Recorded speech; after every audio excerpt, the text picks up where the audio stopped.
niba umukobwa akora ibi bintu aragukunda.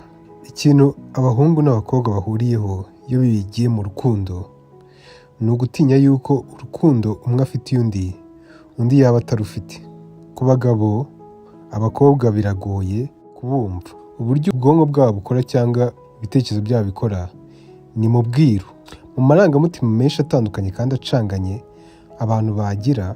Ikintu kigoye cya mbere ni ukumenya uburyo umukobwa yiyumva cyangwa ibyo atekereza cyangwa niba agukunda. Abantu bavuga ko abakobwa bakunda vuba kurusha abagabo, ariko si ukuri. Abagabo n'abakobwa bakunda bitandukanye ndetse bakerekana n'urukundo mu buryo butandukanye. None se ni gute wamenya ko urukundo umwe agufitiye ari urw'ukuri koko? Hari ibintu bikeya byo kwitondera kugira ngo ubibone. Niba uri mushyashya, kora subscribe kugira ngo ubone video nk'izi ziguhindurira ubuzima. Cya mbere, arashaka kumenya ibintu byose kuri wowe. Uko agukunda aba ashaka kumenya ibintu byinshi kuri wowe, n'utuntu dutoya tugaragara nk'aho tudafite icyo tumaze arashaka kutumenya. Bishobora kukubangamira kubera cyane cyane abahungu ntabwo bamenyereye kwerekana amarangamutima yabo, ariko abagore babona ko kwerekana ibigutera ubwoba, amarangamutima yawe, intego zawe ndetse n'ibintu byinshi ku buzima bwawe bibereka yuko, abakobwa bibereka yuko ubyitayeho cyangwa ubitayeho cyangwa ubakunda. Arashaka kumenya isi yawe kuko ashaka kuyibamo. Arashaka kumenya utuntu dutoya kugira ngo yumve kuko akuzi ndetse binongere urukundo kuri we ndetse anagushyigikire. Icya kabiri, birazwi ko mu buzima bwa muntu abagabo barinda abantu bakunda, abakobwa nabo bakita ku bantu bakunda. So umukobwa natangira kukwitaho nk'aho ari mama wawe, ashaka kumenya niba umeze neza, ni ukwereka ko agukunda. Icya gatatu, aragushyigikira mu rugendo rwawe rwo kugera ku ntego zawe. Niba ukunda umuntu uba ushaka ko agera ku ntego ze zose ndetse no ku byo ashaka kugeraho byose.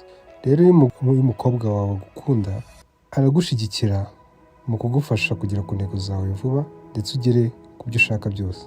Ashaka ko wishima ndetse aragutera morale niyo waba ufite intege nkeya. Azakora uko ashoboye kugira ngo agushyigikire niyo waba uri hasi. Icya kane, mu bihe bibi aguhora hafi. Mu bihe bitari byiza akora cyane kurushaho kugira ngo agufashe kugumana icyizere ndetse n'imbaraga zawe. Kugukunda bivuze kukumenya ndetse niba akuzi yizera ko uri umuntu mwiza ndetse akizera mu bushobozi bwawe n'impano zawe ndetse ntabwo yaguta uri mu bihe bitari byiza. Muri make azagufasha kukongerera imbaraga ndetse no gufasha kongera imbaraga ndetse gufasha kongera kubaka agaciro kawe. Urukundo nyarwo rugumaho mu bihe byiza no mu bibi. Icya gatanu, ashyiramo imbaraga nyinshi ndetse akarengera kugira ngo agushimishe ndetse anakwereka ko akwitayeho. Ashaka kuza aho uri nko ku kazi, kugusura cyangwa akakwandikira kugira ngo amenye ko umerewe cyangwa agapanga gahunda z'aho mwasohokera ndetse akaba yanagutekera ibiryo nyuma y'umunsi utoroshye. Muri make ibintu byinshi byo kukwereka ko akwitayeho kandi agukunda. Icya gatandatu, akwemera uko uri. Kikwereka ko umukobwa agukunda koko, akwemera uko uri, yaba ari intege zawe ndetse n'imbaraga zawe. Arabizi ko utari igitangaza ndetse yumva ko ugira intege nke. Urukundo bivuze ko yiteguye kugufasha gukura nk'umuntu, akihanganira udukosa twawe.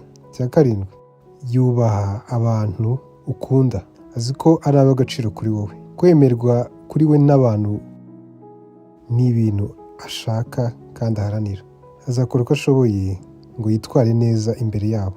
Bavuze byinshi kuri wowe, azakora uko ashoboye kugira nabo bagire icyo bavuze kuri we. Icya munani, akwereka amarangamutima ye. Kuganira no kwerekana ibintu bituma ugira intege nke cyangwa kwerekana intege nke zawe byongera urukundo ndetse n'imbaraga mu rukundo. Kwerekana intege nke cyangwa ibikugoye, rero kuvuga ku byo umuntu atinya cyangwa bimuca intege cyangwa aho acikira intege bisaba imbaraga. Rero ntiyabikubwira uretse mu gihe agukunda gusa ndetse anakwizera. Icya cyenda, arakwizera akakubwira ibihe byiwe bya kera byamubayeho, ibyiza n'ibibi. Iyo umuntu arimo aravuga ahashize he, bivuze ko ashaka ahazaza cyangwa ashaka ejo heza. Umuntu wese aba afite ibintu byamubayeho, ariko umuntu kubikubwira byongera umubano. Rero niba abikubwira arakwizera ndetse umubaka umutima we. Icya cumi ni inshuti yawe magara ndetse n'umujyanama. Agerageza kuguha ibitekerezo byiza mu gihe ufite ibibazo. Buri gihe aba ahari ku bwawe ndetse akakurwanirira, akumva ibitekerezo byawe. Icya cumi na kimwe, kwereka ko uri uw'agaciro kuri we. Kuba uri uw'agaciro kuri we ntibivuze ko azagucira hejuru y'inshuti ziwe ndetse n'umuryango we, ariko azamenya ashoboka ko yaha agaciro urukundo mufitanye.